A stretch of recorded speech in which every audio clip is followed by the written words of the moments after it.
Christians believe that morality was given to us by God. As an example, I will focus upon the singular issue of murder. According to Christians, murder is wrong because God told us so. My understanding is that were it not for God telling us so, we would not know it. That wouldn't necessarily make murder right if God hadn't told us, we just wouldn't know better. Is this an accurate depiction? I have to wonder, if Eve, and then Adam, ate from the tree of knowledge of good and evil, and through that fruit we came to know that murder was wrong, was it really God who revealed it to us? Especially after God had specifically told Adam and Eve to not eat that fruit. And would murder be wrong regardless of our knowledge of its morality? If God had not told us that murder was wrong, would murder still be wrong? Is murder wrong because God says it's wrong? Or did God say murder was wrong, because it was wrong? If it is wrong because God says so, then can God at any time change his mind and say that murder is okay, or even a good thing? Regardless if he will or not, can he do so? And if he won't, why not? If he cannot, wouldn't that suggest that murder is wrong regardless what God says? If murder is absolutely wrong, then I would think that it is wrong regardless God's position on the matter. In which case, were God to order the murder of a person or persons, would God be wrong to do so? Was God wrong to have ordered Abraham to sacrifice his son in God's name? It was a test certainly, and an angel sent by God did halt Abraham before he sacrificed his son, I do not deny that, but that doesn't change the fact that God ordered Abraham to sacrifice, to murder, his son. If murder is absolutely wrong, wouldn't God's request be wrong? Is a blood sacrifice somehow different from murder? If so, how so? It is still taking a person's life, or is that accurate? Or did Abraham actually fail the test? Should he have told God no?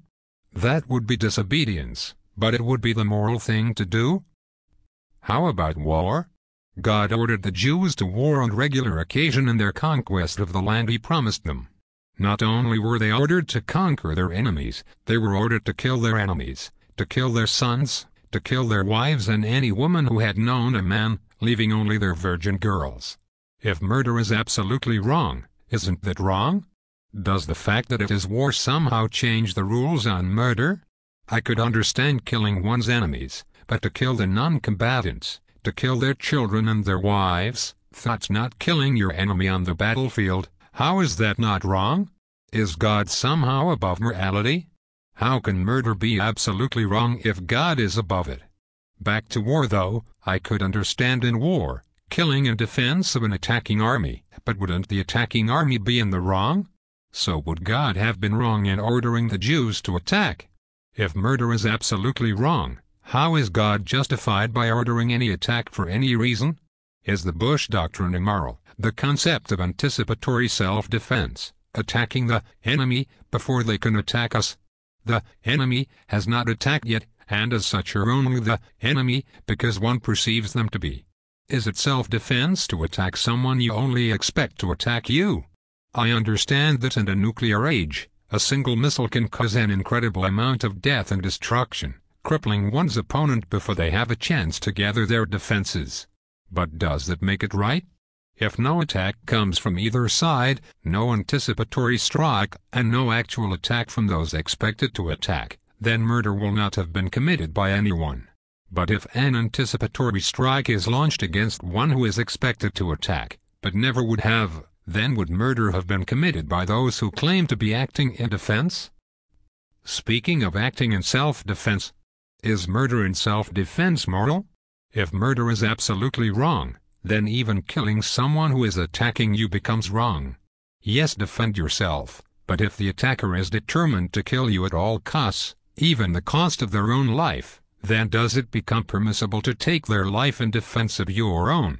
How can that be if murder is absolutely wrong? To remain moral, and thus sin-free, should one just accept the death their attacker threatens them with? How can that be right? What about the death penalty? If murder is absolutely wrong, how is capital punishment even remotely allowable? A person so condemned is presumably under the control of the state. A life sentence allows that at any point, if evidence were to arise to prove a person's innocence of the crimes charged, they would then be released, cleared of charges and allowed to go back to their lives. But a person who has been given capital punishment cannot be released of their sentence after the fact. How then is capital punishment, state-mandated murder, allowable in any way?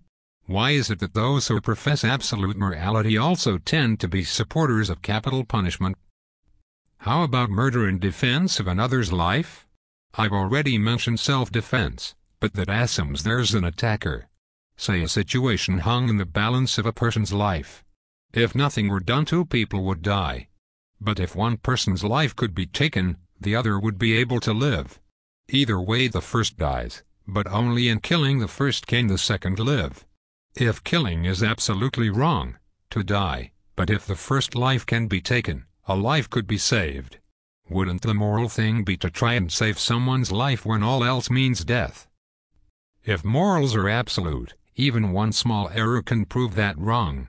Yet if morals are not absolute, they can still remain nearly absolute with the understanding that certain situations might prove otherwise, situations which may never actually happen.